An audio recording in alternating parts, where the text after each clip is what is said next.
OK， 睇睇今次又係 cash accounting 同埋 accrual accounting 嘅分別啦。睇睇 accrual 先 ，accrual 除咗指支出之外，亦都可以指收入。意思即係話喺一個財政周期裏邊，公司已經為其他客戶提供咗服務或者貨物，但喺一個財政年度結束之前呢，我哋依然呢都係收唔到錢嘅。咁嗰個 item 叫咩呢？就叫 accrual revenue、unpaid revenue、revenue receivable 或者係 revenue in arrears。考試嘅時候遇到呢啲字呢，就要留意啦，意思一樣嘅。睇睇呢個例子，呢個例子就話啦，公司 A 喺2月1號2009年嘅時候呢，喺銀行裏邊已經開咗個定期存款戶口。嗱，定期存款戶口每3個月咧就會 renew 一次嘅，而喺 renew 嘅時候咧，我哋都會收到一個利息嘅收入 （interest revenue）。好啦，睇睇下邊個表啦。2月至4月，我哋收到2400蚊利息，收嘅時間係4月30號。5月至7月，銀碼一樣啦，7月31號收到利息。8月1號至10月31號嘅利息咧係2400蚊，喺10月31號收到嘅。而最後最麻煩就係呢個啦，就係11月至1月31號2010年嘅利息咧，係去到1月31號2010年嘅時候咧先收到，亦即係話咧喺今個2009年嘅財政年度裏邊咧，呢筆數我哋係未收嘅。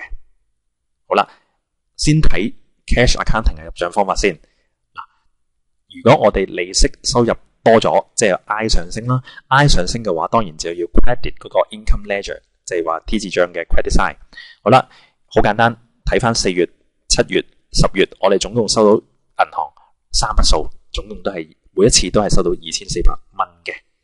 OK， 好啦，如果用 cash accounting 嘅話咧，我哋就唔需要做任何調整，直接將啲3筆數加埋去，將個總加 profit 7200蚊帶過落去 profit and loss account 嘅 credit side， 咁就會變咗係 other income 啦。好啦，但係如果用 accrual accounting 咧，就會複雜啲啦。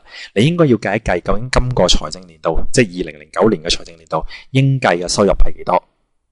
咁你望翻啦喎，2400、2400、2400，呢3條數當然要入啦。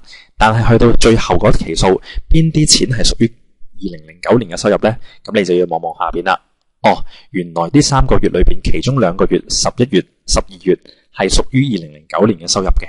咁每個月嘅利息係幾多啊？2400蚊除翻3，而其中2個月嘅係屬於2009，即係話咧，原來有1600蚊咧係屬於2009年嘅利息收入嚟嘅。好啦，就將頭先嗰3條數加埋1900蚊，咁計出嚟咧就應該係8800蚊。哦，如果你用 accrual accounting 嘅話咧，嗰個應計收入咧應該就係 credit 8800蚊啦。OK，profit and loss account 嗰邊。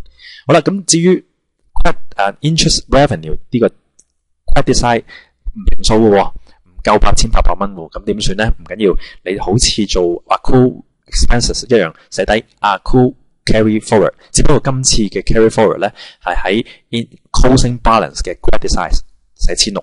好啦，呢樣嘢意思係咩咧？意思就話原來我有1600蚊咧係未收嘅。